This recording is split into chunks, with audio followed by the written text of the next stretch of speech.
What do we have this week, baby? We have Training Day. All right, well, I'm going to let the audience assume which of the three chose that film.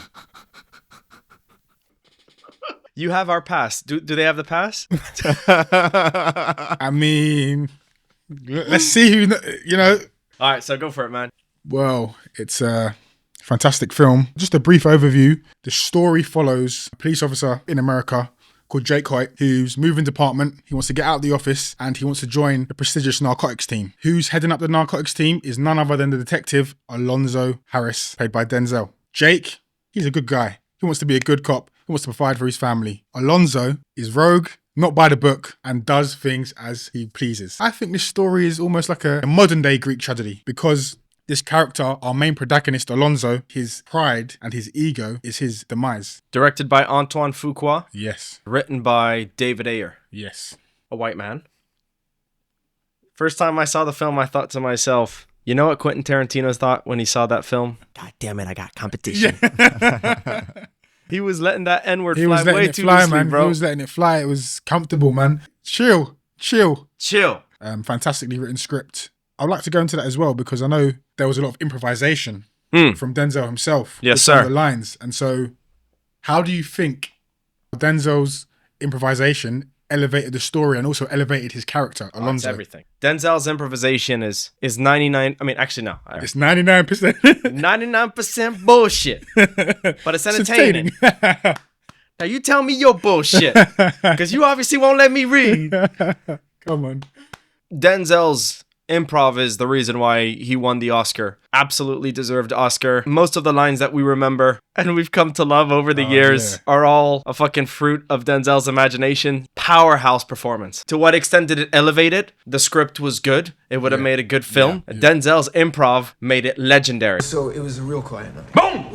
If you replace Denzel, I would say, with someone else, you'd get a good film, but there wouldn't be the legendary status it has today. Yeah, I think so. All of the little gestures and all of the little movements that came to make the opening scene, the breakfast scene, so legendary was not on the page. It was all Denzel. So, for example, when he's like, all right, you tell me, and he starts clapping the fucking guns when he's talking about the lady. Hey. All right. You tap that? You tap that ass? You tap that ass? Yeah, I got a wife, man. You got a dick there, don't you? It's just the lines, they just flow so effortlessly. They just pull you into that story. And look, the guy's character, if you're looking from a moral standpoint, Alonzo's a piece of shit. Yeah. But we fucking love this guy. We love this character. We're pulled into this character because he has the aura. He has that about him. And look, there's plenty of other Jakes that probably sat in that same diner and were lured into his charm and his act and are now working as a narcotics team and are now as dirty and as bent as him. And that's his charm and that's the aura Alonzo has. And that's what Denzel brings to that character. Would you say, and this is no joke, that Alonzo and that film had a huge impact in the black community? I would say so, yeah, because Alonzo was your profile picture at one point. Alonzo was my profile picture at one point, Look, that just goes to show, man. If I could talk to family, I was introduced to this film by my mum. Get out of Training here. Day. My mum's a massive Denzel fan. So if you go to my mum's house, there are DVDs of every Denzel film. So I watched Training Day with my mum. Wow, how old are you?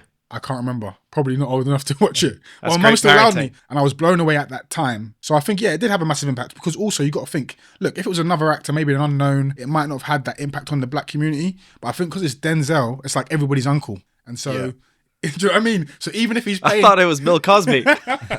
Well, it might have been until... red card. He got a red card. So what I was wondering was, well, does that mean that Antoine Fuqua failed at the warning call because you come out of that film loving him instead of going like, okay, this guy clearly isn't a type to follow? This is how a lot of people and in communities, black, white, whatever, we get sucked in by these people who have, like I said, this magnetism or this aura or this whatever. If they're doing bad or if they're doing good, we get drawn into these people. I can say, look, I loved his character and it was amazing, but if I sit down and look at that second half of the film and we learn more things about him, and even at the end where we see how he treats his community and how he looks down on these people, then you start to see you shouldn't look up to these people because of the aura or the magnetism they have. You should look up to them by the actions and how they treat you and how they treat the community. Do you think it's possible to portray a central character that is an anti-hero without glorifying him? In the sense that, people always say, oh yeah, but if you do that, then you're glorifying Denzel's corruption. You're glorifying Wall Street greed with Jordan Belfort. You're glorifying gang life with Scarface. I think you got a very good point there, and I think let's be honest. That lifestyle is glorious to an extent. There is glory in maybe not what they're doing. What they're doing morally, that's wrong. But like, there is glory in being the man. There's glory in having this money. There's glory in having these women. There's glory in all of these things. But it's a temporary glory. You got to understand. If you look at all three characters you mentioned, they all come to an end in some way or another. Alonzo, at the end, he loses everything. But the thing is, the way they portray their peak. Yeah. And is so solid that it almost overshadows their death. The demise is one page. The 100 pages in between is pretty fucking awesome. So then, like Alonzo is the pinnacle of that. The motherfucker bags Eva Mendes. Exactly. I wanted to be Alonzo. They say, the philosophical question of the film is, does the ends justify the means? I'm like, no, I don't think that's the philosophical question of the film is, would you partake in those means if it means bagging Eva Mendes? And I guess your answer is yes. 100%. My nigga. Even in the way they're leaving the diner and they get into the car, and I think Hawke goes, is the office back at the precinct or something? He goes, we're in the office, baby. And then the Dr. Dre music starts going on, and then you get all the shots of the different angles of the car, and it's like, you're trying to make us love this shit, man. So yeah, it begins to it does glorify him. But so I would agree with you in that respect, but my only thing is I just don't think it shows glory at the end. Do you think Denzel overshadows Ethan Hawke's performance in this film? No, not at all. And I think it's a great balance. While Denzel is a force, Jake is also in his own right. They both bring out the performance and they both balance it really well. But I would have to say, Ethan Hawke's performance was brilliant, and they both complemented each other really well with that power struggle between Denzel's character trying to consume Ethan's character, and then Ethan being like, hold up. Pushing back, and pushing back. And you could really see it in Ethan Hawke's facial acting as well. You can see it in Ethan's face in the background, and his facial expression is just because he's realizing now who this guy is, Who, 100% revealed to himself. Yeah, exactly, Do you think Ethan Hawke's performance is just as good as I think Denzel's? so. I think so too, because that moral compass and the various shades, pure naivete to pure awareness, all of the various grades, we understand which gradient we're at throughout the film just from his eyes and just from his facial expressions. Also, the way it's lit, because by the end of it, half of his face is in shadow, so it's like half white, half black, so you kind of can tell that it's been, tainted. I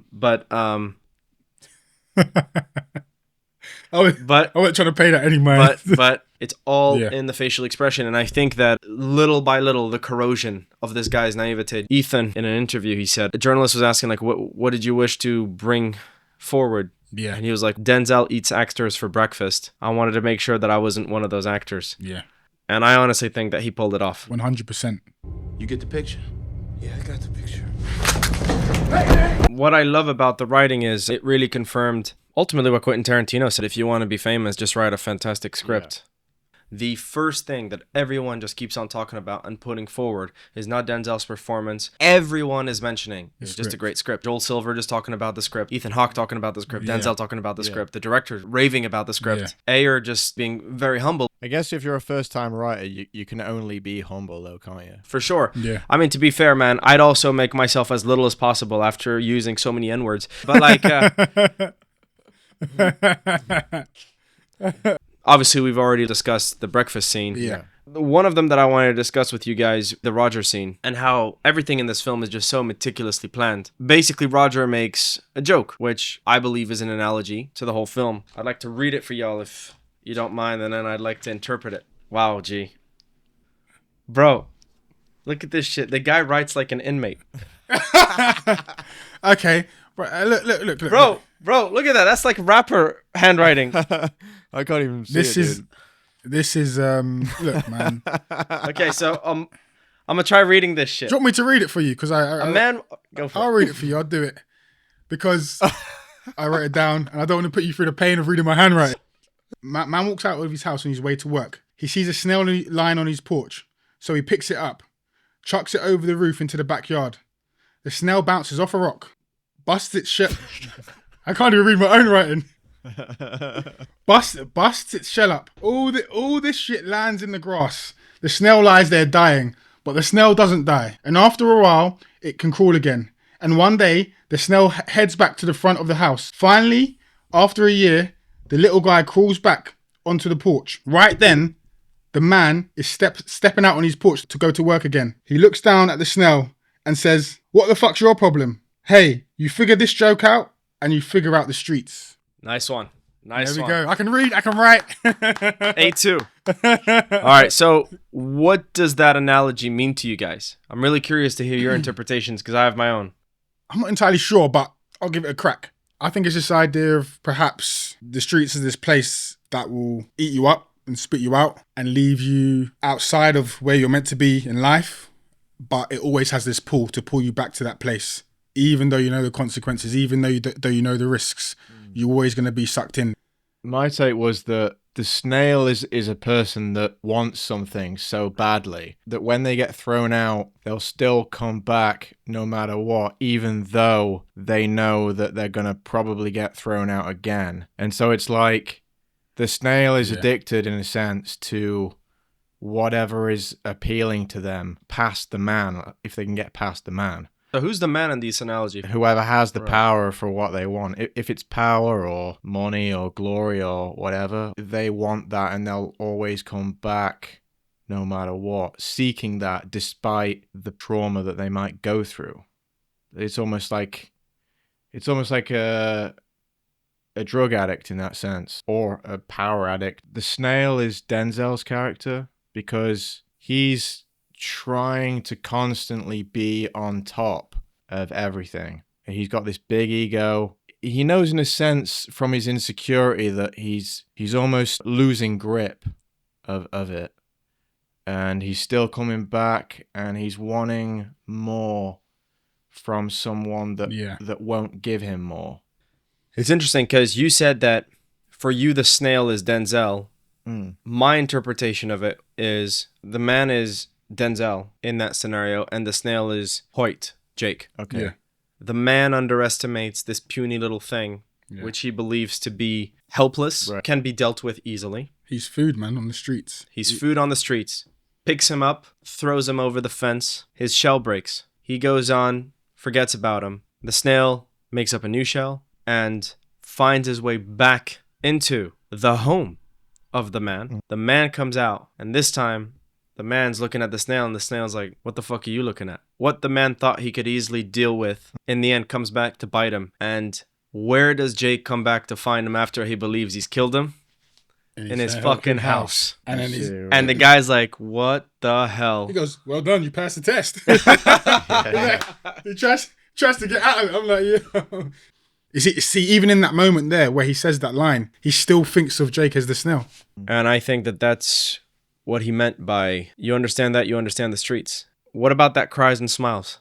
What do you think he meant by that? Is that just the ramblings of a dude who's high? I guess it's about managing your emotions and when to show, when not to show, how to deal with people. The streets are just people, you know. It's just made up of all different people. Everyone's trying to get it. Everyone's trying to eat. So it's how you deal with the streets. It's how you show emotions to this person and how you deal with the next person. Here's one of my favorite details.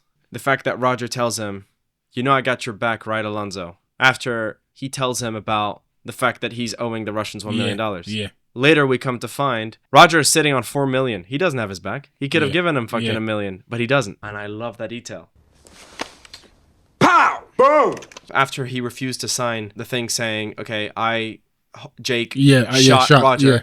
He's like, "Okay, well now he's going to be a problem because he knows too much." Yeah. So he needs to get rid of him because he's got the $1 million. So at least on a financial standpoint, he's fine. He's good. But now he needs to deal with Jake, and Jake won't sign. So he calls up his girl, and he goes, "All right, just get the bathtub ready, girl." And right after, we come to discover he was actually preparing Jake's tomb. Yeah. Which I think is just absolutely fantastic. Yeah. There is a great lesson to be learned here. Yeah. So William Goldman said, if you're going to use coincidence to get your character out of trouble, you're fucked. That's just called a deus ex machina. However, if you use coincidence to put your character in trouble, meaning in this entire village, let's say the Russians are looking for Denzel, and just at the intersection, somehow they find Denzel and they shoot him up, then it's fine. But there's a caveat to that sentence, which I came to realize it whilst watching this film. So you can use coincidence to put your character in trouble, but instead of using coincidence to get your character out of trouble, you can use a coincidence that is a payoff to a setup that you put earlier in the script through a action, positive or negative, of your character. So in this particular case, what were the fucking odds? People would say, oh, that's a Deus Ex Machina. Yeah. He's about to get his head blown off in a fucking bathtub. And it just so happens that the guy's going to look for his money. And at that particular moment, he sees the wallet with, and he goes, oh, hey, Smiley, isn't that your cousin? Exactly. So what were the odds? And yet, that is most people's favorite scene.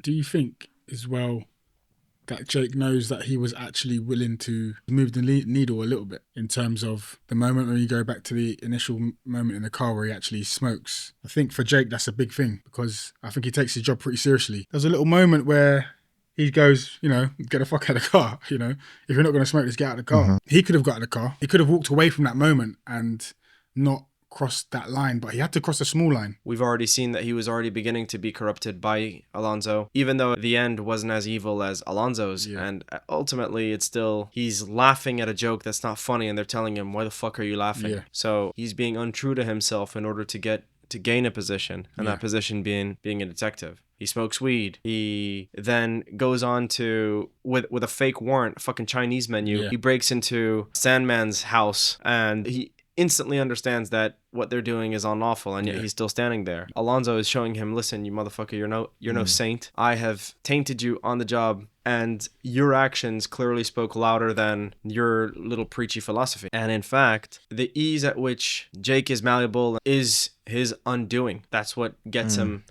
dirtied up and in a position where he's like, fuck, Jake would have never been in this mess had he just gone, you know what? No, I'm not interested. Not for me. Now, Alonzo did underestimate him because ultimately Jake does wake up, the drugs wear off, and he decides to do the right thing. But when he's going home, I don't think he's a win. I think that's why it doesn't show his family at the end as well. It's just him slumping towards the door. Yeah, and that contrasted with the initial opening where, there's this excitement about his first day. And this kind of joy, that nervous excitement, and then it's like the aftermath is just... And also the symbolism of it's a rising day, the sun is rising, there's the excitement, there's the innocence, and all right, I'm going in, first day at the office. And then he comes back, he's slumped over, forlorn. Now he's shot from the back, and it's nighttime, and there's like a little very moody light that's barely shining a light on him. Yeah. And a great detail, there's that voiceover of the radio that says, officer was shot in the midst of an ongoing investigation, which is complete and utter bullshit. So the corruption is what ends the film. Exactly. And there are two ways about it, and he's keeping it open. Either he comes out of it doubly reinforced, or he's going to come out of it a potential new Alonzo. I don't think that it's as easy as just saying, oh no, of course he's going to come back with reinforced sense of justice. Obviously, he's disappointed in himself, but he's also disillusioned by the police force he represents. He's gone to see all these higher ups, and they're all, doing dodgy deals, underhand deals. They're mixing with people like Alonzo, and so is that? Do you think he could have elevated but also it the people who are basically running the entire system? Exactly. Are just chilling at the back of a dingy fucking restaurant, smoking cigars, sipping wine, and talking about the people and talking about these fucking neighborhoods as if it's just numbers on a board game. Exactly. I'll only speak for myself here. I thought the directing was good and did the job, but it didn't completely knock my socks off. What are your favorite scenes in this film? The diner scene at the beginning that leads into that moment where he says the line about the office and then the needle drop with the Dr. Dre song. The first scene, directing wise, it's a standard shot, reverse shot. Cuts. I did notice though, there's one shot in particular I remember from that scene which I really liked. As Denzel's asserting his power, there's a shot where he's leant back on there like that, and it's almost like he's hovering over Jake, and that shot I really like. I think that's the best shot of the entire film, other than my real favorite one, which is the one. I didn't say nothing. You guys have a problem. No, it's been coming all night. It's been coming all night. It's been coming all night. You guys for Yasser. I think that one would have been a directorial decision by Antoine Fuqua, and on this one I agree with you. The only reason why is because Denzel as an actor would have chosen that, and I think either he did it and Antoine was like, oh fuck, I got the wrong angle to really highlight that, because you wanted that horizontalness in order to see him completely take over the frame, and obviously the shot down looking up at him, which gives him that imposing figure. I believe that was a fantastic shot by Antoine Fuqua. But here's my issue. Other than that particular shot, I have a hard time like having a moment that comes up to me for a mix of directing and let's just say editing. Yeah. To me, it just comes down to the script is rock solid. Denzel's performance is rock solid. Ethan Hawke's performance is rock solid. If I shoot this almost standard coverage, I can't fuck this up. And I kind of got that. But there are at least 2 directorial decisions in the shower scene. The shot that's on the floor where it's from the POV of Ethan as they're dragging him away. And that camera just heightens the powerlessness of Ethan Hawke in that particular moment. Yeah. And then the God's Eye view shot where Ethan is staring at the camera and you've got the gun and you've got those 3 goons over the top. If you look at it, the tub is literally placed like a tomb. Right, Yeah. right. That's why I said the directing is good. Directing's good, yeah. There are moments, but other than that, I do find that he doesn't necessarily block. Yeah. He just goes for singles, mid close-ups, close-ups, and then really just leaves it to the editor to just kind of jazz it up a little bit. But of course, we let it go because writing and Denzel. So, bro, you chose the film. Closing thoughts then. So ultimately, it was a fantastic script, unbelievable performance by Denzel, and a brilliant supporting performance by Ethan Hawke. It's a modern day Greek tragedy that shows the rise and fall of a corrupt police officer because of his own pride and ego. And it's a lesson that can be learned. We should not idolize these figures that show glamour and show this aura and magnetism. It always ends in tatters and tears and their own destruction. And there we go. See you next time, guys.